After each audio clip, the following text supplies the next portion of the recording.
Hey everybody, got another video here for you. So, I got a build on hold waiting for parts. I got the build in the paint shop drying, which means of course it's time to start another build. This is going to be a twin piezo build. It's going to have headstock and tuners. It's going to use lightweight cigar box type tuners on it and stock neck. It's going to have a handmade double compensated bridge and twin parallel piezos mounted under the bridge, under a brass plate most likely. And it's going to have a very rustic vibe to it. This is the body blank and the leg bar and the offset for the leg bar. So it's going to have a type 2 leg bar like that. And that would go, let's see, I think the body's going to go this way as I recall. So yeah, it'd be that kind of an idea. And then the neck. So something like that. And then it's going to get just a bridge and a string through, as I call it. Yeah, string through. And then the piezos will be underneath the bridge and nothing else. And a jack is going to be built into it down here. And that's it. And it's going to have a very, like I said, a very rustic vibe to it. And it's going to have practically no parts. Practically no parts. So, if you look, as I recall, I think the type of bridge I was going to make for this, I think it was on the original X5 video. If you check out my videos and do a search for the X5, there's one video, it's the very first video I ever posted. It's just like 30-second shot like this of the X5. And it had the double compensated bridge on it, as I recall, if you want to see what one of those looks like. So yeah, and so far, since it's going to get the cigar box type tuners, they have a smaller peg, and in the past I've taken the little washer that goes around the peg and just CA glued it over the top of the hole very carefully, and then CA glued the tuner on the back, and between the two of it, and then with the screw, it's enough to keep things tight. But I decided I'd step up my game, and so a while back I ordered up dowels to fit these holes, and figured that the next time I do this, I'd go ahead and fill the holes and re-drill them. So that's what's going on here. I did all that off camera. Originally I was going to do this build entirely off camera, but I decided to film it. So yeah, this like 3/8 inch dowel or something like that. I cut it off, cut up a bit the pieces on the mini table saw and glued them in with CA glue, and then used the Shinto rasp just to get everything flat again. And now it's ready to be re-drilled for the smaller tuning pegs, and then sanding and finishing. The finish on it, it's going to be I'm going to stain the neck, and since this is cedar, I might just leave it natural. Let me grab something.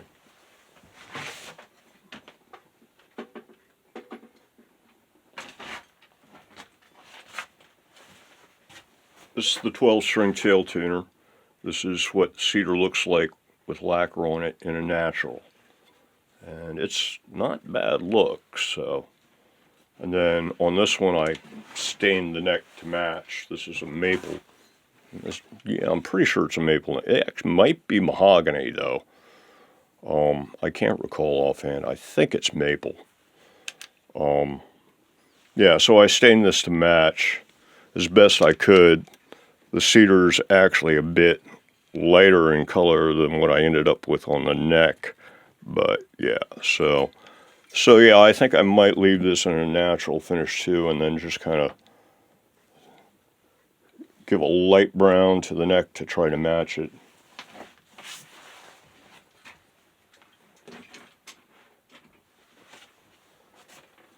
And so yeah, I'm going to be working on this thing, because it'll be a bit of a change of pace from the X15, which is like the totally other end.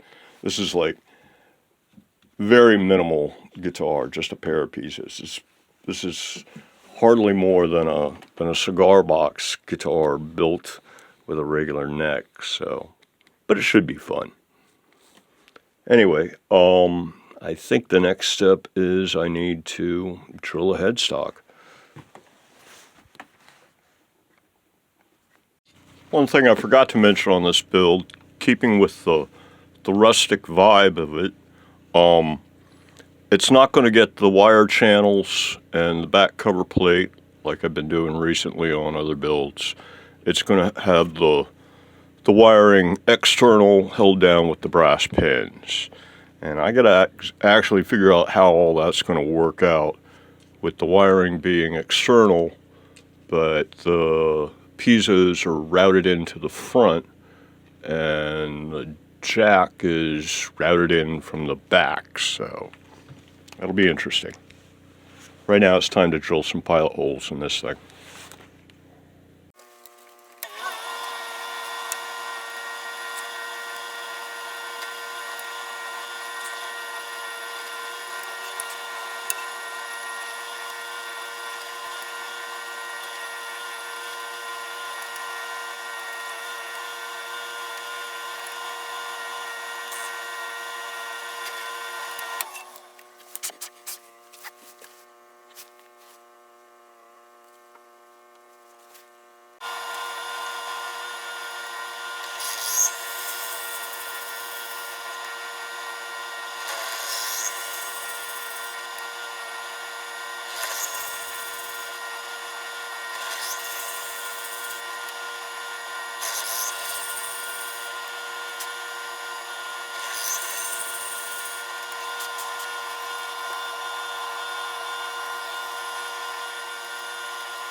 So as you can see, that's what they look like installed. There's not a whole lot of pegs sticking up through the top. One of the advantages of doing it this way is that I don't have to use the washer now. I can just glue and screw on the back and I'm good to go. And yeah, because the washers are kind of thick and they reduce the amount of string room on the peg even more. So, and this doesn't have a whole lot as we turn it around here. Where's that hole? Yeah, there's the tuning hole right there, almost at the bottom, almost at the wood. So, or the wire hole, the hole in the tuning peg is almost at the wood already. So yeah, you put a washer on it, and the washer almost comes up past the bottom of the hole, but they have pretty big holes in them. So, but yeah, in order to leave more winding room for the string, I'm not going to use washers at all. And once this gets, stained and lacquered and stuff, all this should look pretty good. And they're relatively well centered. So, yeah, the original holes drilled in this thing They didn't get that straight, but at least they got these pretty straight, so. Well, according to this last sketch, I was planning to put the jack in a plate and hang it off the tail end of the guitar the way I used to. It's an even rougher look, I guess. So yeah, I guess I'll do it that way. Okay, I've got the body all marked out here. Starting up here at the neck. This is this rectangle here. On the neck screws, first of all, they're going to actually be wood screws, not machine screw inserts, for part of the rustic feel. And on the Guitar 11 build, I was coming up 20 millimeters from the heel for the first screw, and then using a 60 millimeter spacing, so they were about here. And I hit the truss rod on that, so I'm going back to what I use on my triangular heel builds, which is 10 millimeters up and a 50 mil spacing. And hopefully that'll clear the truss rod at the end of the neck, wherever the neck is. This one has a 107 millimeter long heel, and the body's been custom designed for that. So coming on down, it's pretty straightforward. This is the saddle line here in the middle. This is the disc where the two piezos will go. I'm just going to be just barely talking at this knot here, so I think I'll be okay. These two circles are where the thumb screws will go in the back. Once again, they're going to be made from drywall screws, not from machine screw inserts. And this rectangle here is where the brass plate that covers the piezos will go, and then the bridge will float on top of that.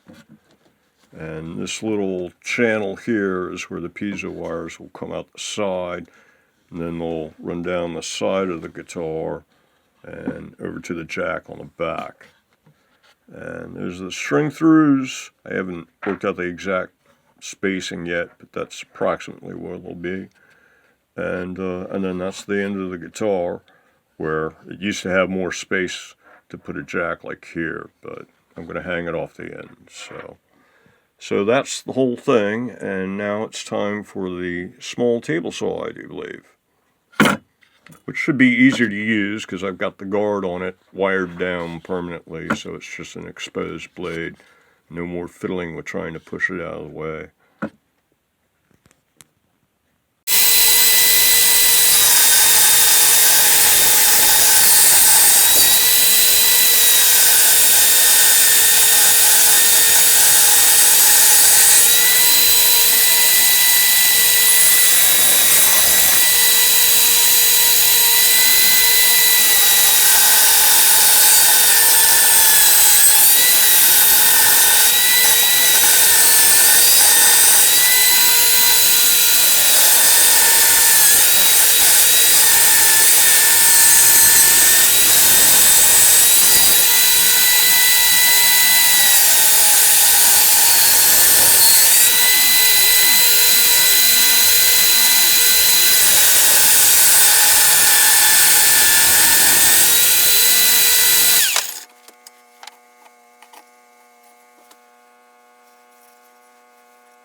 Okay, you remember how I said I didn't have the ferrule spacing marked out yet? I've got it now, and I just punched it. And the way I got it was, now that I had the width of my neck, I was able to mark where I wanted my strings to fall at the number 1 and number 6. And I went and I measured I decided I'd give it a F size as opposed to a G size bridge, but they're pretty much the same. And so that told me my distance from number 1 to number 6 string at the saddles.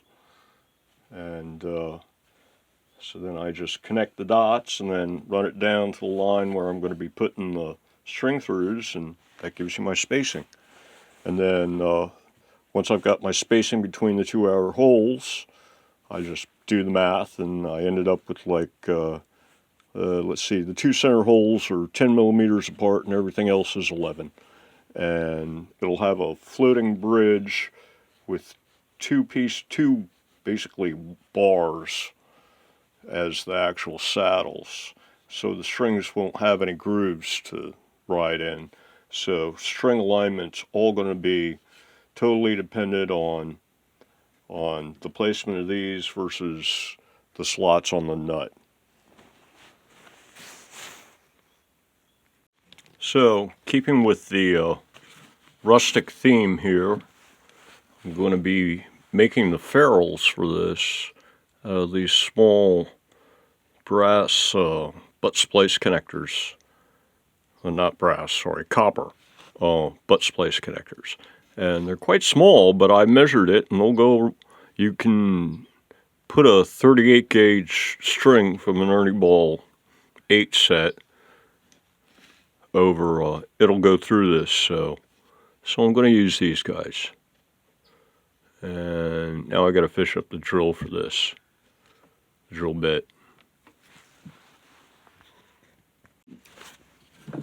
Normally on a build like this, I would go with like that gold paint on the screws, and for the bridge, since it's going to have strings going over it and it's going to have wear, you can't really paint the rods. I keep talking about rods. The idea is you make a bridge block, basically, that's, you know, the diameter of like a number 8D common nail, or I think they're number 8s or 10s or 12s, something like that.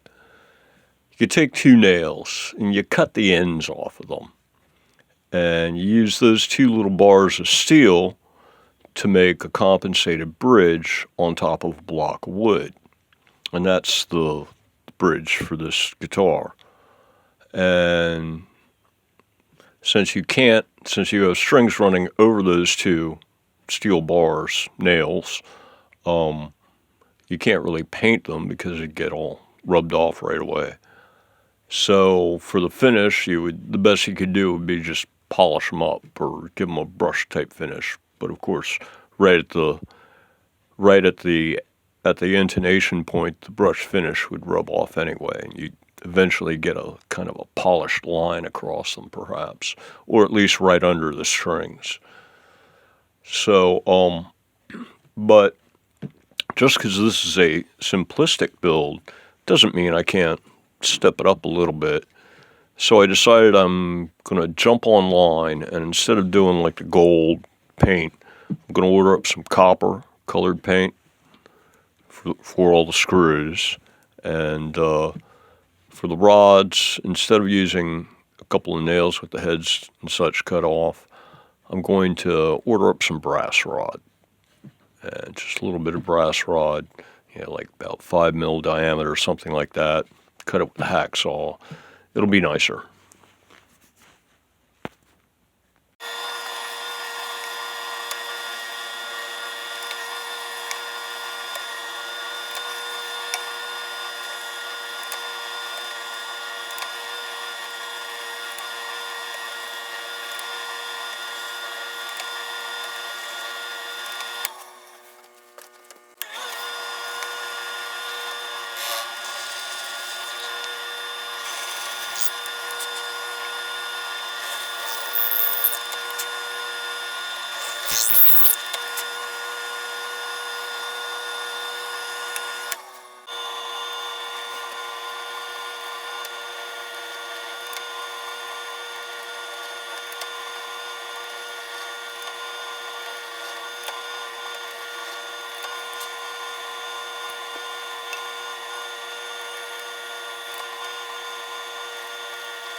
So I had to take a couple stabs at getting these down to the right size. I measured the neck. You got 20 mil worth of wood there in neck wood, and the body is another 20 mil, so your maximum screw length is 40 mil, but as you recall, I was shooting for 15 and not 20 mil on the neck here, and I only managed about 13 on this one. So took a couple more stabs at it, got these guys down to a usable range, a usable length. But before I actually bolt this thing on in order to trace out the heel for shaping, I want to pre-tap these two holes using a screw that still has a point on it. So just bring it down here and screw it in.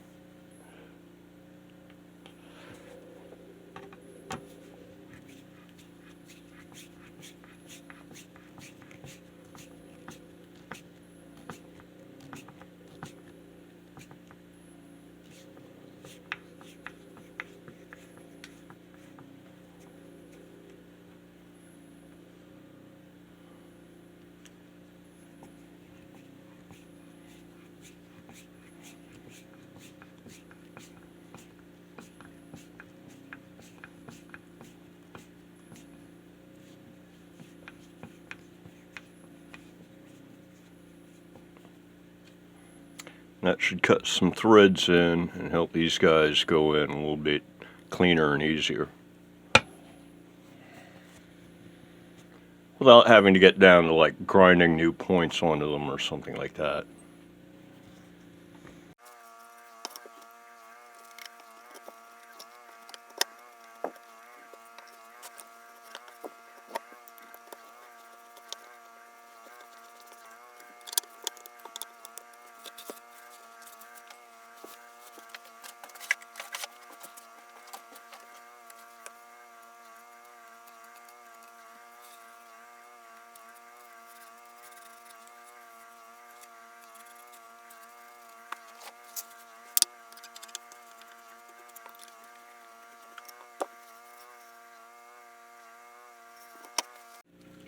Well, this should be pretty easy.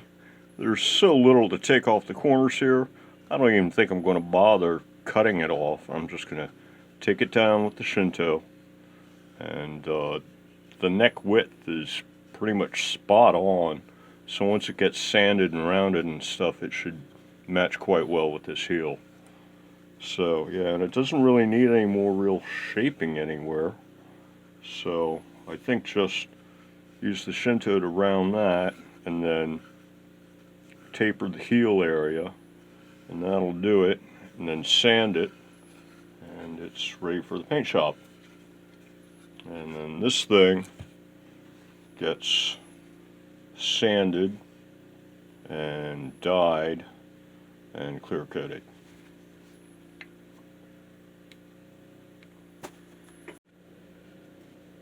There we go. Heel is all shaped. A little quality time at the Shinto rasp for perhaps an hour, half an hour, something like that. And I'm all covered with cedar sawdust now, so mission accomplished.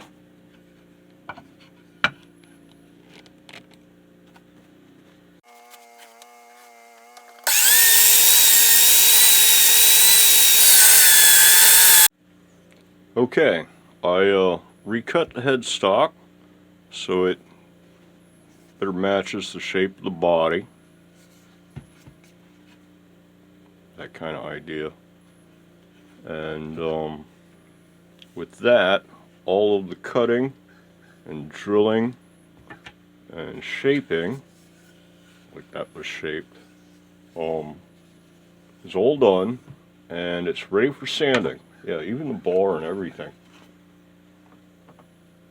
Getting organized at this, I guess. So yeah, everything should be ready for sanding. I'll use electric palm sander on this thing. It's maple. I can use it on the faces of this, but not on the curves or the edges or the corners. because this is too soft.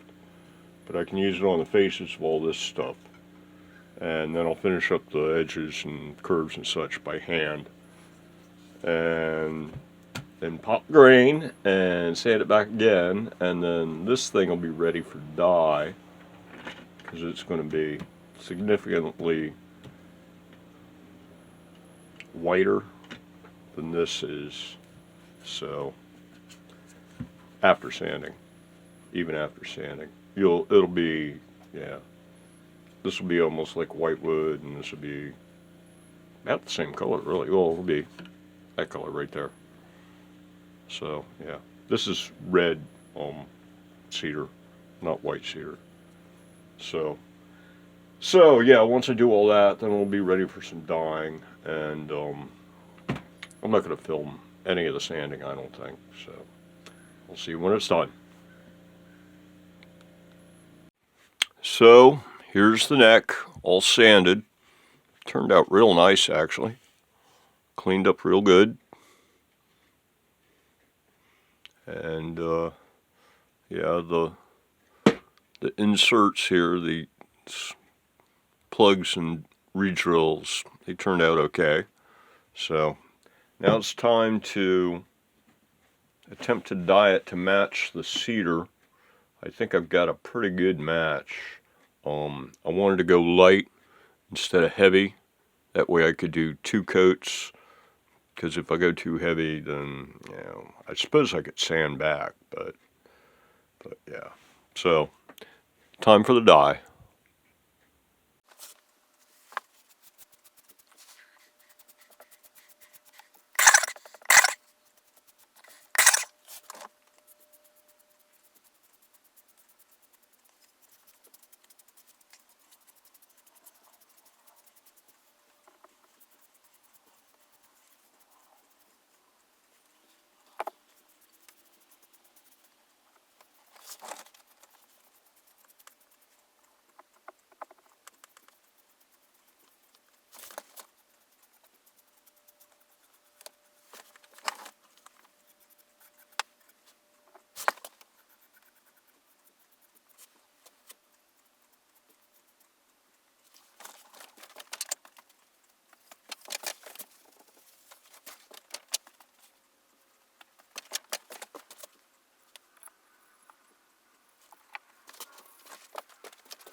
So it's done drying after the dye job, and it turned out okay.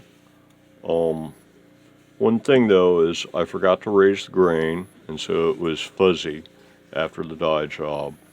So what I did is I knocked back the fuzz with 1000 grit, just very gently, and it did not sand back the dye too much. And so yeah, I think it'll still do. So, yeah, time for some lacquer. First I gotta tape it up though. Fortunately I got real pinstriping tape, automotive pinstriping tape, so I'll get a good seal on this. And there it is, all nice and masked off with the good stuff.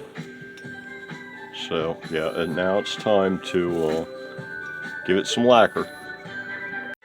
And as you can see, I'm not really into scraping binding, but you can still see just a bare little line of fretboard there all along the bottom. So I will be giving it just a touch with the ridge blade once this is all over. But I'll be sure to get lacquer on all of the neck wood.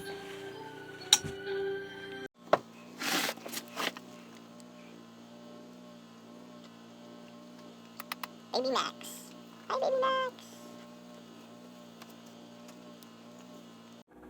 Okay, I think that's going to do it for this video.